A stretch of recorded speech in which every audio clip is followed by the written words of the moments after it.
Mari kita bersatu di dalam doa. Damai sejahtera Allah yang melampaui segala akal akan memelihara hati dan pikiranmu dalam Kristus Yesus. Amin. Shalom, selamat pagi Bapak Ibu Saudara yang dikasihi oleh Tuhan. Pembacaan firman Tuhan pada pagi hari ini terambil dari kitab Filipi, pasalnya yang pertama, ayatnya yang ke-12 sampai dengan yang ke-14. Kitab Filipi, pasalnya yang pertama, ayat yang ke-12 sampai dengan yang ke-14, di bawah satu perikop kesaksian Paulus dalam penjara. Demikianlah firman Tuhan.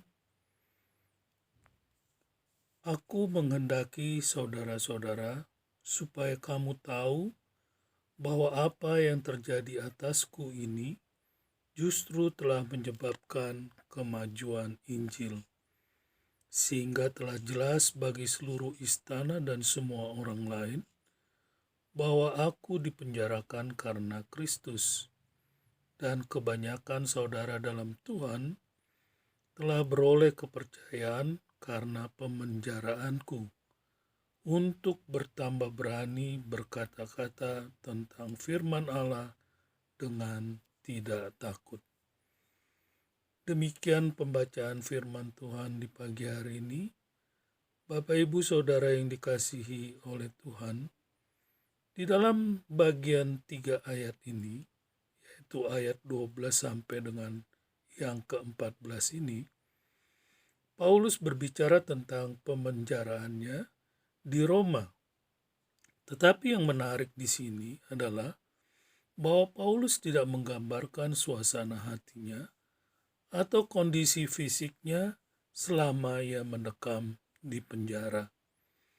Sebaliknya, Paulus menuliskan suatu kontras antara keadaan pribadinya yang terbatas karena berada di dalam penjara, di mana situasi tersebut menjadikannya tidak bisa mengunjungi jemaat di Filipi. Dan hal ini juga sangat disadari oleh jemaat di Filipi. Hal ini merupakan sebuah fenomena yang tidak dapat mereka antisipasi, secara khusus tentang progres atau kemajuan dari pemberitaan tentang Injil tersebut. Di samping itu, Paulus tetap meyakini tentang kemajuan Injil di dalam pemberitaannya kepada jemaat di Filipi. Di dalam Filipi pasal 1 ayatnya yang ke-25, Paulus mengatakan demikian. Dan dalam keyakinan ini, taulah aku akan tinggal dan akan bersama-sama lagi dengan kamu sekalian, supaya kamu makin maju dan bersukacita dalam iman. Bapak Ibu Saudara yang dikasihi oleh Tuhan, kita perhatikan di sini tentang kemajuan. Kata makin maju di sini dipakai oleh Paulus dengan menggambarkan tentang seorang pandai besi yang sedang memalu logam untuk memperpanjang besi yang dipalunya sehingga membentuk seperti sebuah pedang. Pertanyaannya sekarang, kemajuan apa yang dimaksud Paulus di ayatnya yang ke-25 ini?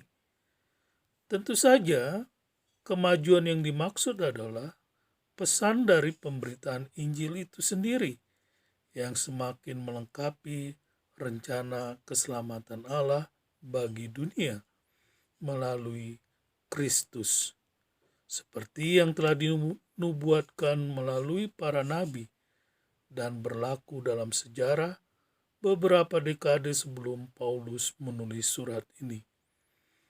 Kemajuannya bukan dengan Injil itu sendiri saja, tetapi dengan pemberitaan Injil. Dari pernyataan Paulus bahwa seluruh penjaga, yaitu yang dimaksud adalah penjaga istana, sekarang sadar akan Injil. Kita dapat berasumsi di sini bahwa Paulus memikirkan peningkatan jumlah orang yang telah mendengar Injil.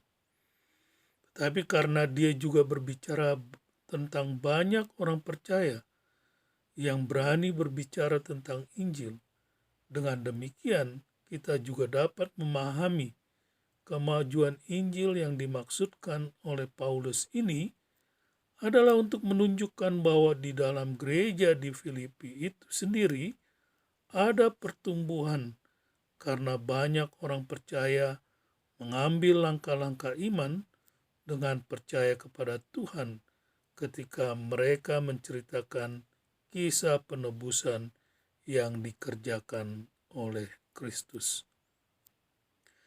Dengan demikian, kemajuan Injil bagi Paulus juga menyangkut adanya peningkatan jumlah orang yang mendengar pesan Injil itu, dan peningkatan jumlah orang percaya yang membagikan Injil kepada orang lain.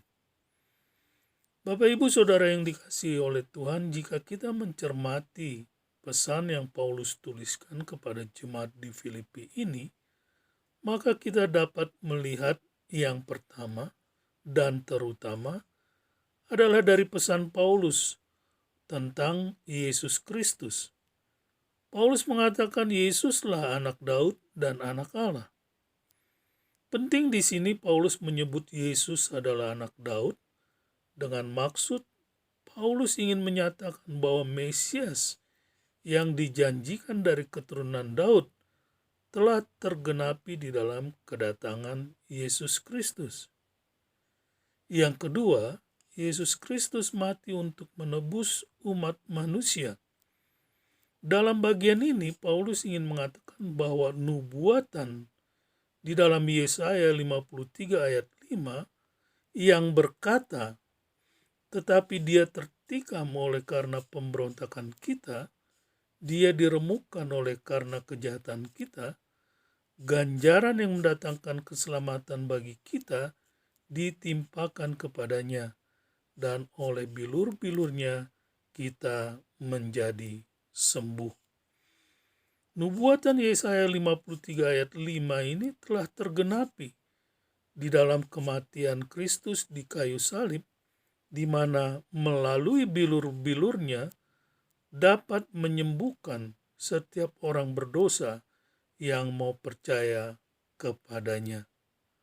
Paulus berkata, tetapi dalam semuanya itu, kita lebih daripada orang-orang yang menang oleh Dia yang telah mengasihi kita.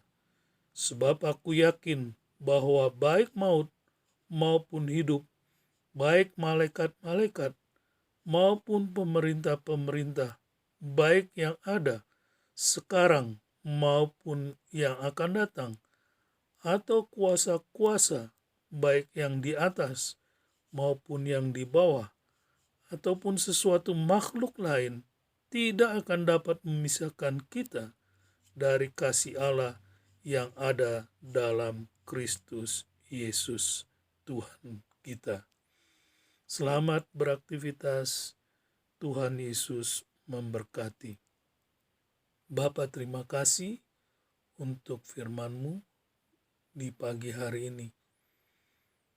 Tuhan, kami sungguh bersyukur akan kemajuan daripada pemberitaan firman-Mu atau Injil Tuhan hingga saat ini.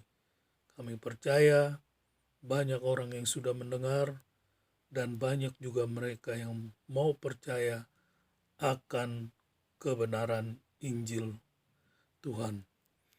Terima kasih ya Tuhan, berkatilah Bapak Ibu Saudara yang mendengarkan firman Tuhan di pagi hari ini. Dalam setiap aktivitas mereka di hari ini, Tuhan Yesus memberkati. Terpujilah nama Tuhan, dalam nama Tuhan Yesus kami berdoa. Saudara-saudara, arahkanlah hati kepada Tuhan dan terimalah berkat Tuhan. Tuhan memberkati engkau dan melindungi engkau. Tuhan menyinari engkau dengan wajah-Nya dan memberi engkau kasih karunia. Tuhan menghadapkan wajah-Nya kepadamu dan memberi engkau damai sejahtera. Amin. Shalom.